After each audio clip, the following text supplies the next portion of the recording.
एक लड़का करीब 19 साल का था। उसका नाम सौरभ था।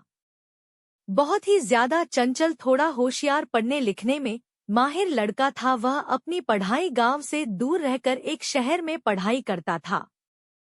सौरभ के कॉलेज में गर्मियों की छुट्टी तथा होली की त्योहार के कारण उनके कॉलेज में छुट्टी होने वाले थे। वह कोलकाता शहर से अपना घर झारखंड के रांची जिला में आने वाला था। सौरभ का घर रांची जिला में ही स्थित था। कॉलेज छुट्टी होते ही सभी लड़के अपने अपने घर की तरफ ट्रेन पकड़कर निकल चले थे। फिर उन्हीं में से सौरभ भी अपने घर की तरफ जाने के लिए टिकट काउंटर पर अपना टिकट कटाने के लिए गया था। जैसे ही टिकट काउंटर पर गया था, वहां बहुत ज्यादा भीड़ लगी हुई थी। लेकिन दूसरी तरफ टिकट काउंटर के दूसरी लाइन में लेडीज मतलब कि महिला लोगों की लाइन लगी हुई थी।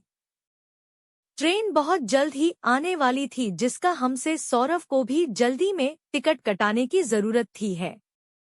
वह जब टिकट काउंटर पर गया तो देखा कि बहुत ज्यादा भीड़ होने के कारण वह बहुत पीछे लाइन में लग गया था। सौरभ को लग रहा था कि अब टिकट मिलना मुश्किल ही नहीं, नामुमकिन है, क्योंकि ट्रेन आने में मात्र 10 मिनट ही बाकी थे और करीब 100 लोगों की लंबी लाइन लगी हुई थी टिकट काउंटर में। बातें करने लगते हैं। हावड़ा स्टेशन से रांची स्टेशन जाने के लिए करीब करीब 8 से 9 घंटे लगते हैं, और वह भी यह सफर रात का सफर होता है। वही वहां से ट्रेन है, रात में ही चलती है। ऐसे में दोनों को बातचीत करने के लिए मौका मिल जाता है। दोनों अपनी अपनी सीट पर बैठकर दोनों एक दूसरे से बातचीत करना शुरू कर देते हैं। गाड़ी चलते ही थोड़ी देर होने के बाद वह लड़की कहती है कि मुझे खाना खाना है, मुझे भूख लगी है। तभी सारा कहता है, जी ठीक है, आप खा लीजिए, मैं बाद में खा लूंगा, मुझे अभी भूख नहीं लगी है। नाम पता है? अभी सौरभ कहते हैं कि मुझे तो यह पता भी नहीं है आपको मेरा नाम भी पता होगा। मुझे तो याद भी नहीं है कि मैं अपना नाम आपको कभी बताया भी होगा। तभी वह लड़की कहती है कि आपने तो बताया था, मुझे अभी भी जानती है। रात बहुत ज्यादा हो जाता है, दोनों अपनी अपनी सीट पर सो जाते हैं। सुबह के 3 बजे नींद टूटती है दोनों का। उसके बाद दोनों अपना अपना पानी की बोतल से अपना सामान होता है और फिर दोनों एक दूसरे से बातचीत करना शुरू कर देते हैं। ऐसी बात करते करते सुबह के 6 बज जाते हैं। दोनों के ट्रेन अपना गंतव्य स्टेशन पर पहुंचने वाली होती है। दोनों सोचते हैं कि आप तो हमें एक दूसरे से अलग हो जाना है। सौरभ वह लड़की बहुत पसंद आती है, मतलब किसानों को शोभा बहुत पसंद आती है और शोभा को भी सौरभ बहुत पसंद आता है। लेकिन दोनों बिना कुछ बात किए एक दूसरे से जाने के लिए तैयार हो जाते हैं।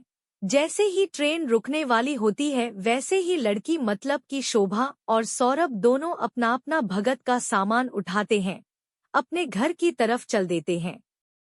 जैसे ही सांवरा और शोभा दोनों अपना अपना घर पहुंचता है, उसके कुछ देर बाद सौरभ के मोबाइल पर एक कॉल आता है।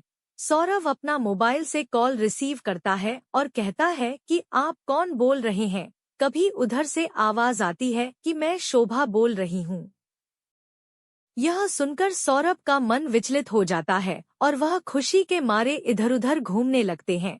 क्योंकि सौरभ को सुबह का नंबर तथा उसका कॉल देखकर उसे बहुत ज्यादा खुशी मिली है। तभी सुबह मोबाइल पर कहती है कि आपने अपना घर पहुंच लिया है। तभी सौरभ करता है कि हाँ, मैं 1 घंटा पहले ही अपना घर पहुंच चुका हूँ। उसके बाद सौरभ शोभा से पूछता है कि आपने अपना घर पर पहुंचती है। तभी शोभा कहती है कि मैं भी 1 घंटे पहले ही पहुंच चुकी थी, मुझे नहाने और फ्रेश होने में टाइम लग गया था, इसलिए मैं 1 घंटे बाद फोन कर रही हूँ। अब दोनों में खूब अच्छी तरह से बातचीत होने लगी है। दोनों मिलकर हम दिन भर रात भर मिलकर बातें करते रहते हैं और आप दोनों को एक दूसरे से काफी ज्यादा मित्रता और एक दूसरे में प्यार होने लगा था रखना। एक दूसरे से मिलने के लिए एक दिन जरा सी स्टेशन पर बुलाया और स्टेशन के बाजू में एक पार्क था, वही दोनों एक दूसरे से मिलने का समय भी फिक्स किया था। फिर दोनों मिलकर आती कहाँ से बातचीत करते हैं। दोनों एक दूसरे को समझते हैं तथा एक दूसरे को प्यारा अथवा किस करते हैं। उसके बाद दोनों अपनी शादी के लिए अपने अपने घर वाले को कहते हैं। घर वाले दोनों के घर वाले से बातचीत करते हैं और शादी के लिए राजी हो जाते हैं। यह सुनकर सोने का मन में खुशी का ठिकाना नहीं रहता है और अपनी शादी के बारे में सुनते ही दोनों को खूब जमकर बातें करने लगते हैं।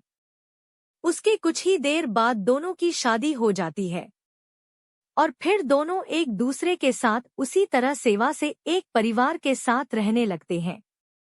दोनों का रिश्ता एक बहुत ही ज्यादा बेहतरीन और बेहतर ढंग से निभाया जा रहा था, क्योंकि दोनों एक दूसरे से बेहद ही ज्यादा प्यार करते